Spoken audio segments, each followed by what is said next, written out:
Welcome back to Rick's YouTube channel. On this video I'm going to show you how you can set up your mic on Fortnite. So if you don't know how to set up your mic, this is the most easiest way. First up, go to the three icons on the top right of your screen, click that, into settings.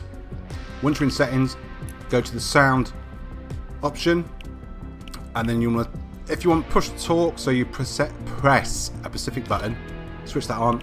You want voice chat on as well.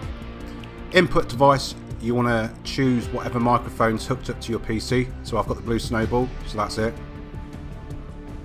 And then that is basically it.